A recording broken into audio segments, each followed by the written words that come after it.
Hi, it's Luna. Welcome to 31 Days of Horror 2024. Apologies that it is now 2025. However, darkness took me, and I strayed out of thought and time. Stars wheeled overhead, and every day was as long as the life age of the Earth. But I'm good now. We return to our horror talks with 1983's The Hunger, a surreal, dreamy cult classic featuring bisexuals and a vampire David Bowie. Let's talk about it.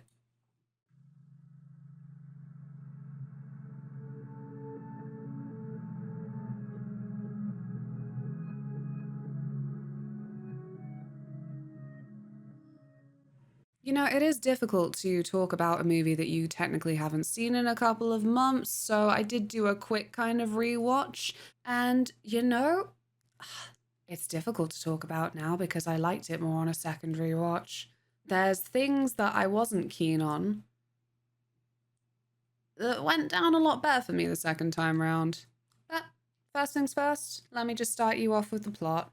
Chic and elegant socialites Miriam and John Blaylock are coming to the end of their marriage, their centuries-long marriage. They teach classical music by day and lure partygoers home by night. John rapidly ages and dies, and so begins Miriam's eager hunt for a new eternal companion. The funny thing is, a bunch of other things that I've seen trying to summarize this movie label it as a love triangle. So you cannot imagine my disappointment the first time round when, no, it's not. You cannot imagine my disappointment the first time round when vampire David Bowie is mentioned and he dies within the first 20 minutes. It might be more than 20 minutes. Again, it's been a while, but it pretty much felt like 20 minutes. At least David Bowie in his form without the old guy makeup. His rapid aging is kind of the inciting incident of all of the plot, really, so it happens pretty quickly.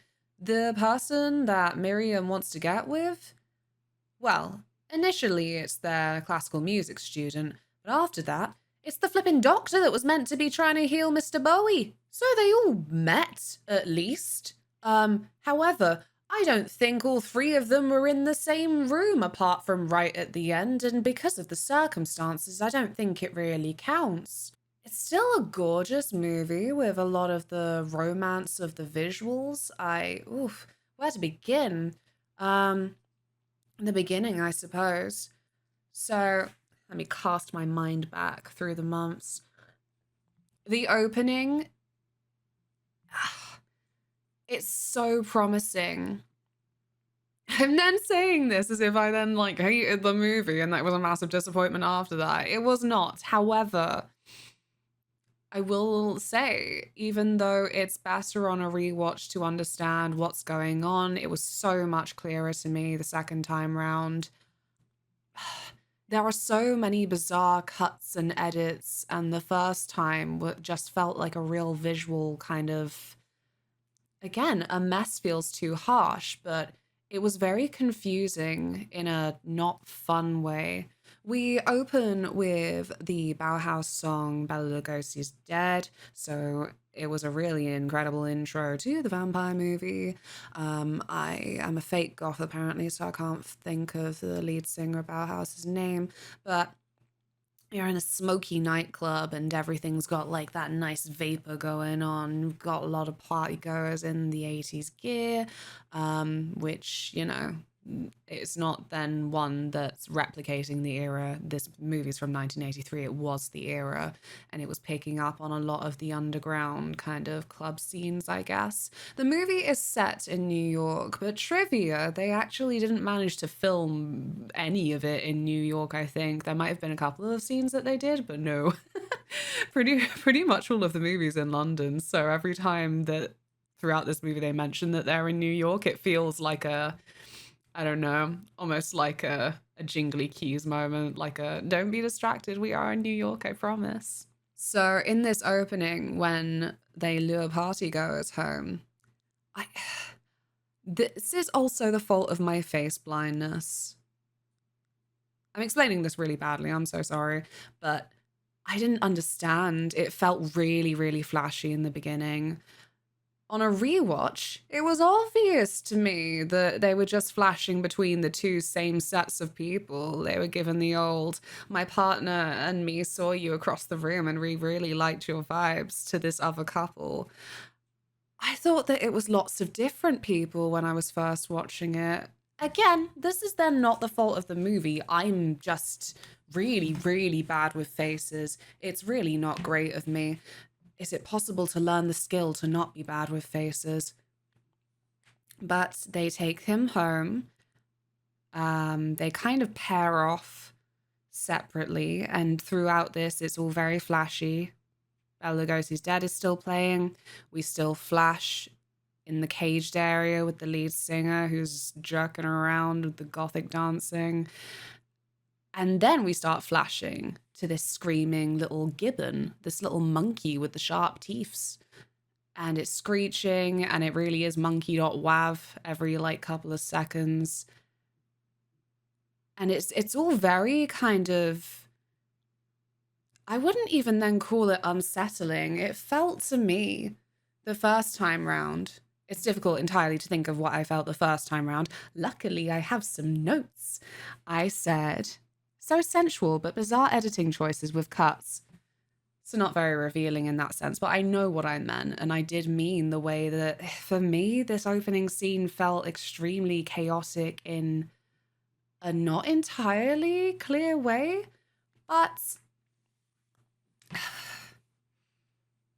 I blame myself. I blame myself for being so face blind. I really do.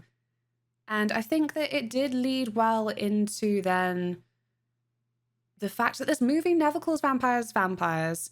I like it for that. I do love a movie where you look at it as a viewer and go, those are vampires, but the movie never admits that, never uses the V word.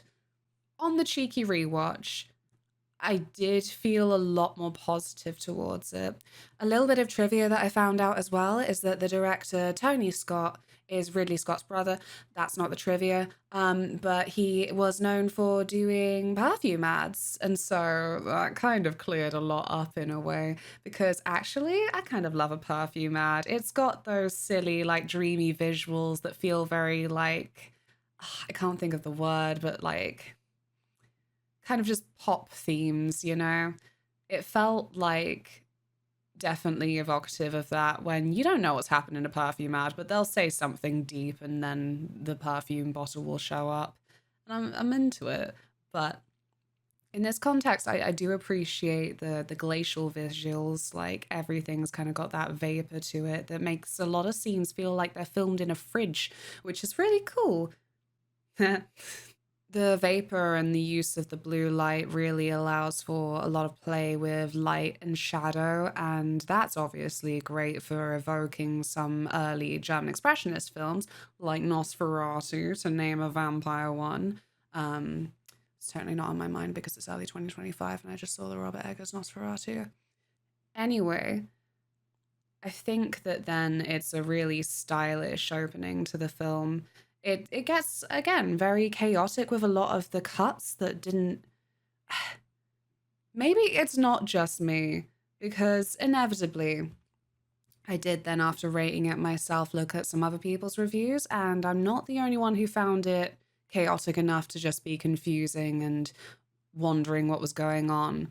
But truly, I think it really was the knowledge that Tony Scott did perfume ads that made the rewatch a lot more. I had a different way that I was watching the scenes after that. I really wasn't taking it very literally anymore. I embraced the chaos, embraced the cuts, and just soaked up the vibes. And the vibes of this opening, it gives off that cold blue chill, like death, like a fridge. And also then the blood is in there with then this mysteriously diseased monkey. And the way that actually it keeps cutting in between these scenes of David Bowie. I should stop calling him David Bowie. His character's name is John Blaylock. So it's cutting in with these scenes of John Blaylock and Sarah, played by Susan Sarandon. And so it kind of is then getting into that zone of maybe he will be the monkey. I'm inflicted with the knowledge of the rewatch. He was the monkey. He was. Truly, I do feel that that side of the opening is great. It really just puts us in that gothic mood, that flippin' 80s underground style, and also it's good music.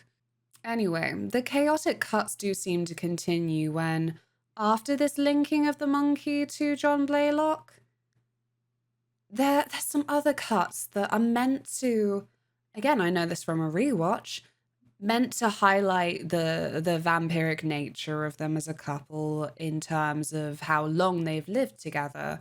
Um, but because of the distance, I didn't realize it was them. I'm so sorry. A bunch of my commentary, like from remembering my first watch, is just me sounding like I watched this through a blindfold or something. But there are then these interspersed scenes of maybe some kind of French Rococo style. There's big wigs and the kind of dresses that you would maybe imagine with then Miriam and John. The scenes are often silent so we can kind of soak that in, but the first time I I needed guidance and I'm so embarrassed for it because really it should have been so obvious. And really, then I do appreciate the kind of silence that comes with just digesting a long, long life lived and how that then feeds into the rest of the film. When they're teaching classical music as well, I think that that also, they have a great set design for this place that they live. The film's got this dreamy thing going on where it, as I say, the fact that they're supposed to be in New York but they're actually in London means that then there's some clever, cheeky shots of places to obscure the fact that they're not in New York.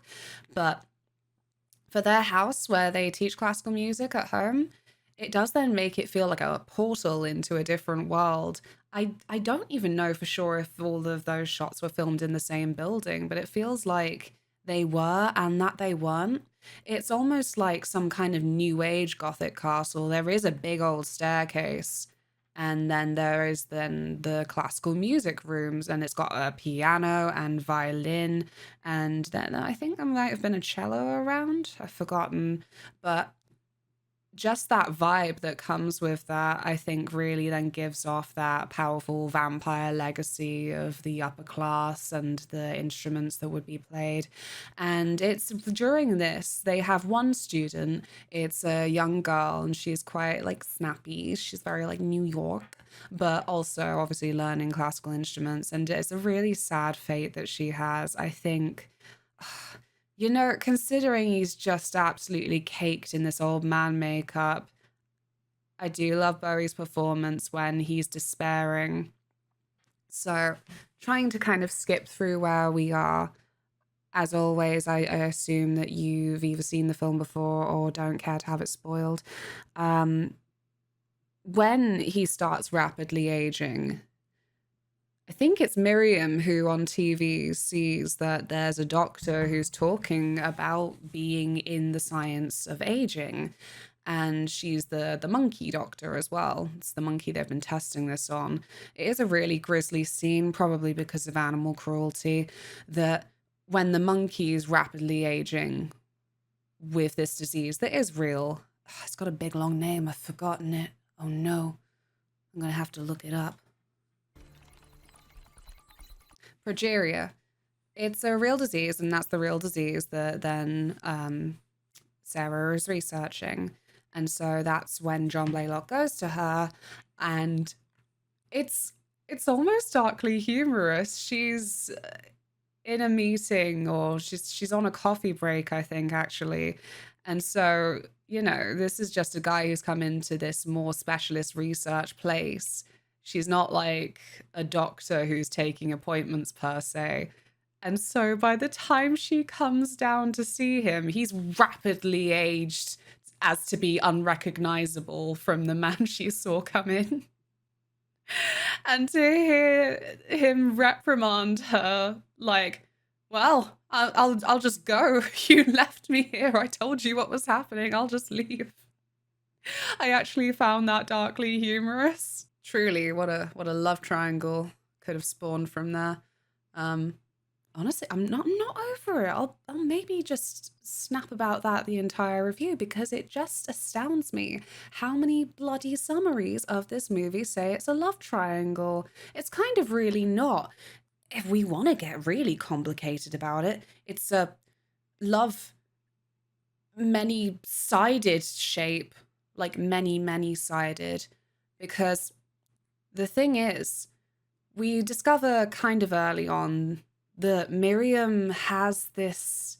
She's deeply in love with him. We see all the scenes from what seems to be his point of view. As I say, the silent scenes when he's just kind of remembering, and we see these flashbacks that are kind of taken from a distance of them throughout their time together. She is then like quite detached from that, and she might have been the one who pointed out Sarah on the TV to him. But it's like she was expecting it. She's not super like alarmed at the fact that he's rapidly aging, even though she is sad. She's like resigned to the sadness.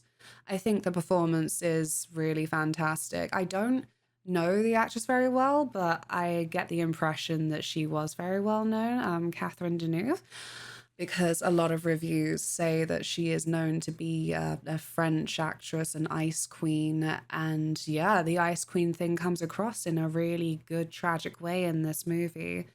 Turns out she is the head vampire in the way that she's the only true vampire. John Blaylock is more like a thrall. I don't know.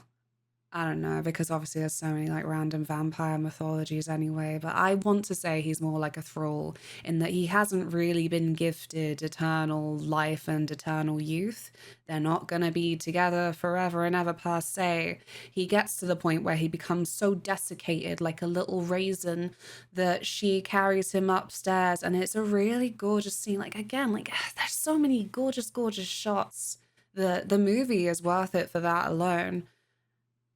And when she carries him up, she carries him into a room full of coffins. And it's all of her ex-lovers. So, yeah, love many-sided shape from all of her zombie lovers. She's a bigamist to raisins. And because, well, not obviously perhaps, but for me, I feel that I attached to David Bowie. And so it made her then seem very villainous and unsympathetic because of that Ice Queen thing she's got going on. Like, as I say, she's not disinterested, but there is that chill there, that self-absorbed misery, the expectation. And so finding out that she's just got all of her old lovers there, like they're conscious, they're just barely able to move or function because of this rapid aging they've gone through. It reminded me the situation of a Tennyson poem. I know, pretentious of me. Like that's the actual movie, and I'm thinking of other media. But well, that's kind of what it's about with vampire universe, I think, is then all of it coming together to actually make something quite fresh, a different take. And I actually would say that I recommend The Hunger. I know it's a little bit early, we're not at the rating yet, but I do recommend The Hunger for what I saw as quite a fresh take on vampirism, for the horror of actually being a vampire.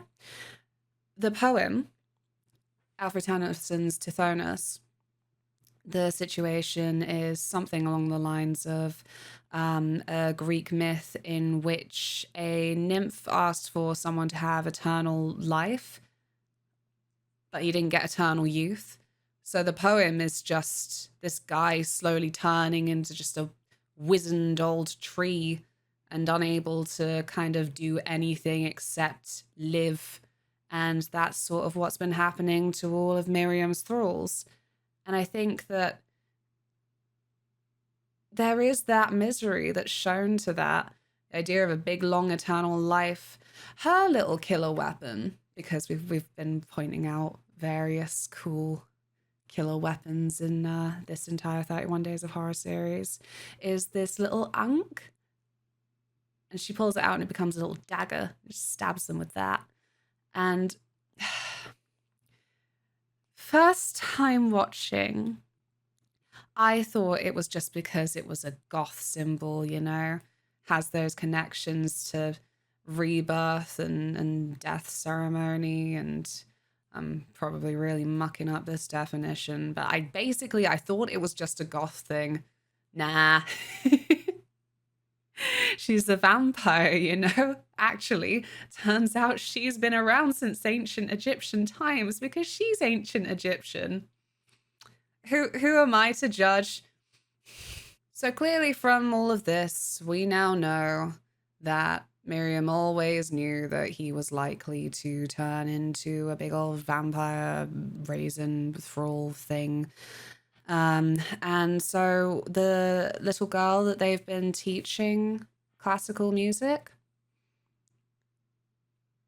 was being groomed to be her next lifelong partner. It's a really sad thing when John actually is so old as to be unrecognizable. He answers the door to her, and in a desperate attempt to save himself, he eats her, goes all big with the teeth and munches her up and kills her.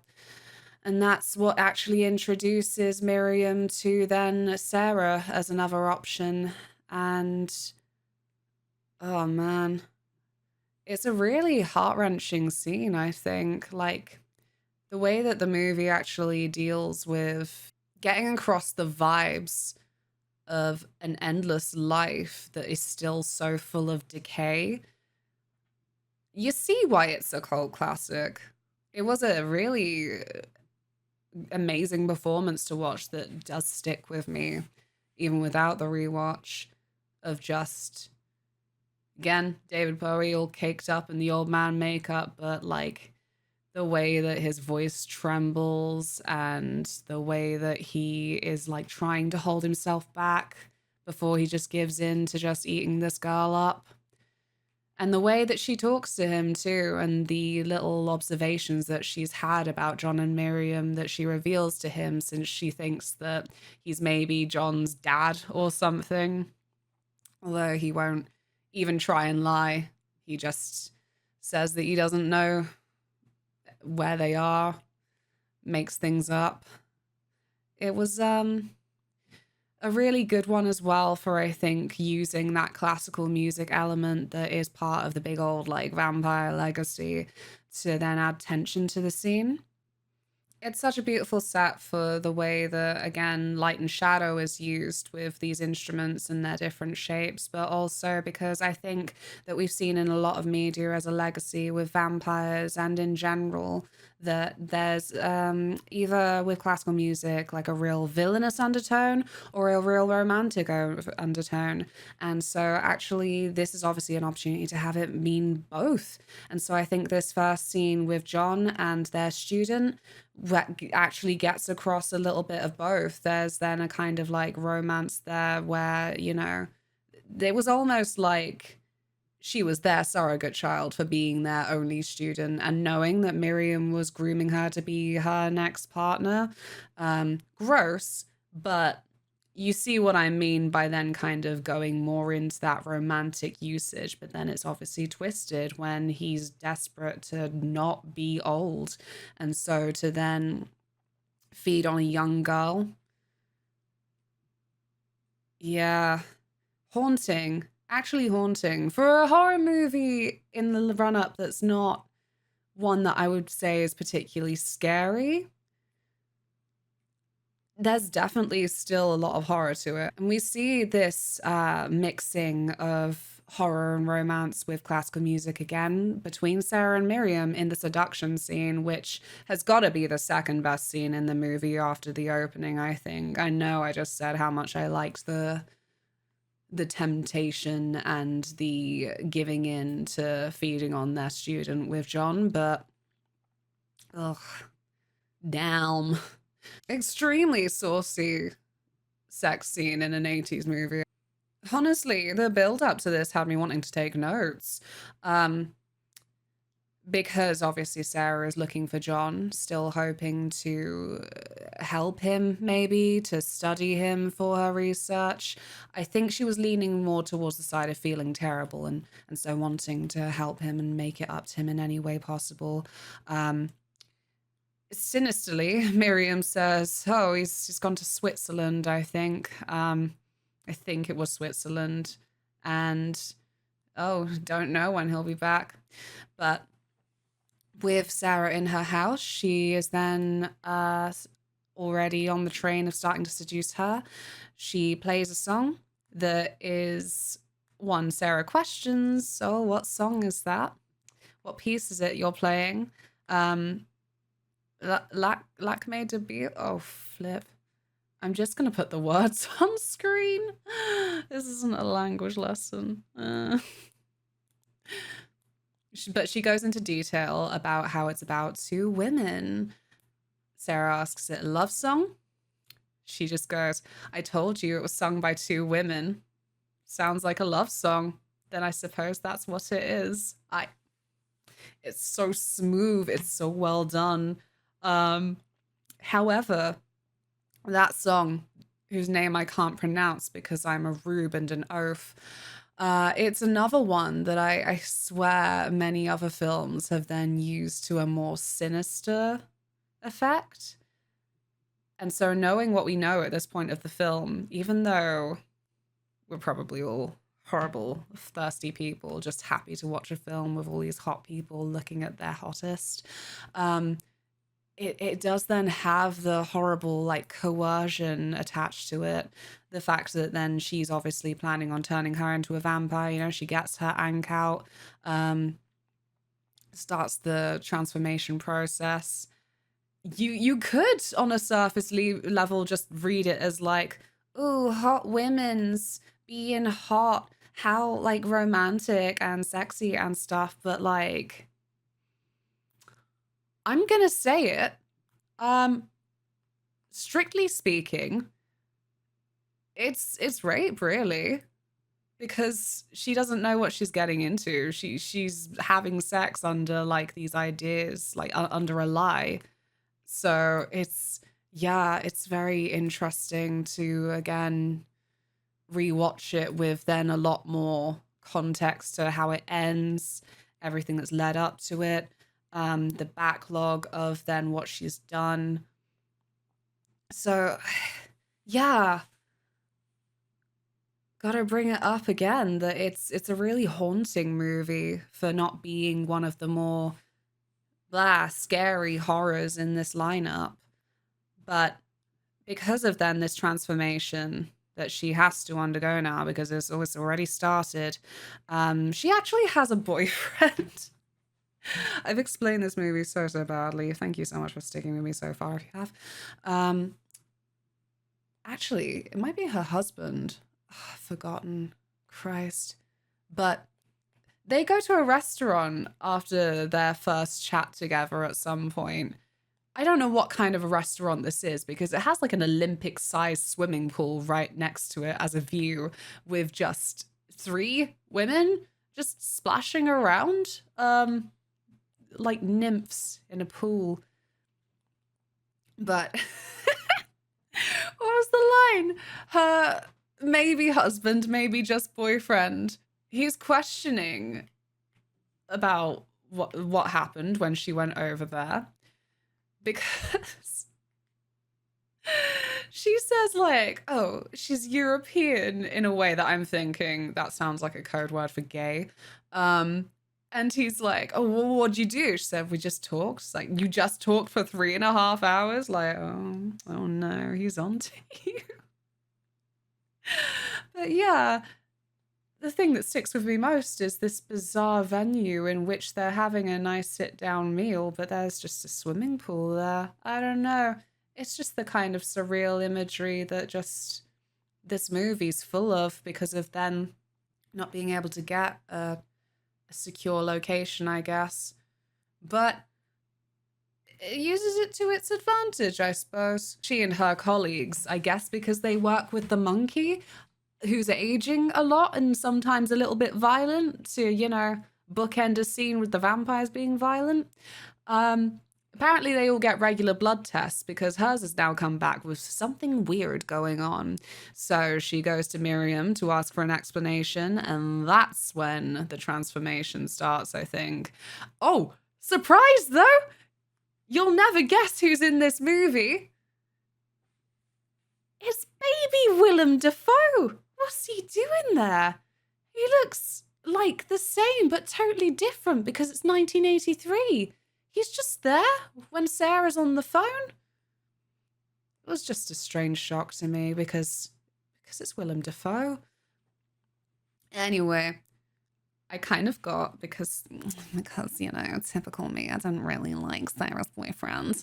I kind of got sick satisfaction when then Miriam kind of encourages him to come to the house when she knows full well Sarah's about to get really flippin' thirsty. So she goes upstairs and lets him in.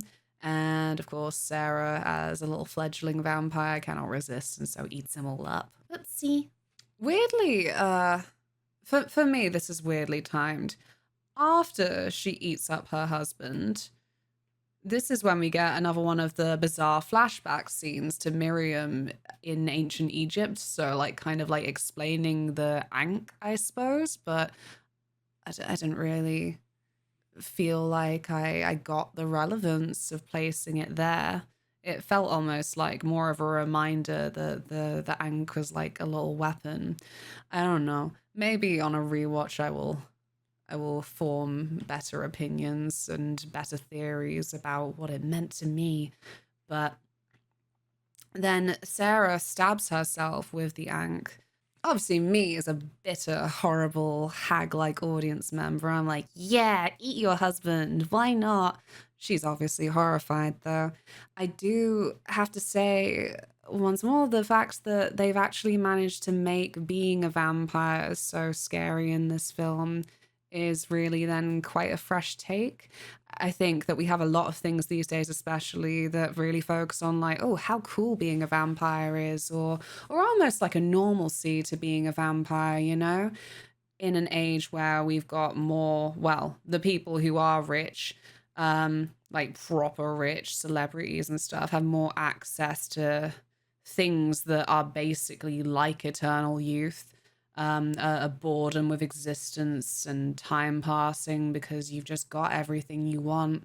Um, I don't feel like I've seen one lately that really is then, without being melodramatic about it, actually touching on the way that it's a horrible existence to then just have to bear losing people and being a monster yourself, like still clinging to humanity, because they don't use the word vampire in this movie, but that's the existence. And Miriam is clearly affected by this, constantly heartbroken when she goes up and talks to all her ex-lovers, says that they should keep each other company, but with real, genuine sadness and tragedy in her voice.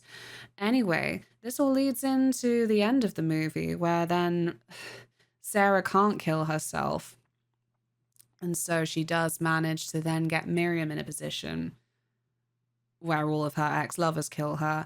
And I really enjoy the ambiguity of this scene because it's in that beautiful bell tower. There's no bell there, but it has then that arrangement of being circular, and the way that shafts of light come in from different directions make me think bell tower, even though it's not. Anyway, also there are doves. Obviously, doves only hang out in bell towers.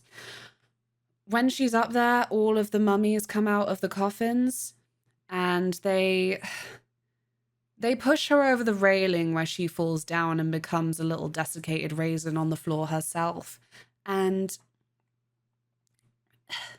to me, I interpreted it as they didn't want to kill her. They didn't want to push her down onto the floor, but they just wanted to touch her, because they'd all been locked up in a coffin for so long, and every single one of them was just still dedicated to her, still hopelessly devoted to her, and so they all just wanted that contact again, and to have at least that promise fulfilled. At the start of the film, John is saying to her forever and ever when they're having their shower after killing the partygoers from the opening. And I think that's all it was. It really just felt like part of the tone of the film, just tragic romance rather than some kind of, you know, ghostly vengeance. Obviously, they're not ghosts, but that kind of justice and retribution from parties who are a little bit too dead to really be able to do much else. It didn't feel like that. It just, yeah, felt more tragically romantic. But also sick. Bad Miriam. Truly a villain to not root for, even though she's hot. And when she's running from them all, she's still saying, I love you all. And it's yeah, haunting. I know I've said it a few times, but it's haunting. Although because I have a terrible sense of humor, I did also find it funny more than sad the first time, because when she's writhing and turning into a little raisin herself, it's all happening at like a PowerPoint frame rate, and I can't take that seriously. After this, there is an ambiguous time skip, and there's an estate agent explaining the circumstances of the house. The owners just up and left all their money to a research clinic. Sarah's? Yeah, it was Sarah's, because actually she lived. She's then actually moved away to go to her own gauzy house, where we see that she has two lovers just hanging around in the living room. I never even mentioned how many white curtains there are in this. I love it. It's got like a cheesiness to it in some ways because of the music video vibes, but like, what more could you want? It's again great for the shadow play that's going on. And so Sarah's living the bi dream in a way that the blurb promised. We finally get some kind of love triangle, I guess, but it looks more like a happy polycule. But we do hear some screams and zoom in to the coffin downstairs. Looks like Sarah's actually taken Miriam into a little coffin. What's going to happen to her, though? Because Miriam's the head vampire. We don't know. We get an ambiguous ending-ish, because Sarah looks out over the city as Miriam cries her name, and then the credits come down. But an important bit of information, I think, is that actually, this isn't the ending that was originally planned. Sarah was meant to be allowed to carry out her suicide, and that's a horrible thought.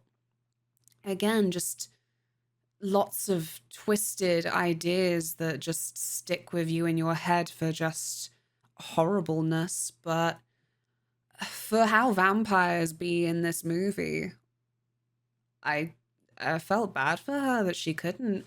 But MGM was like, no, she has to stay alive. You can't have the ending where she kills herself for reasons.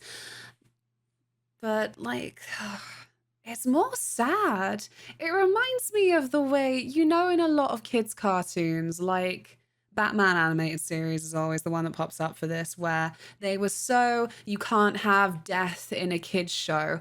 They would come up with way worse punishments for characters. That's what this feels like to me.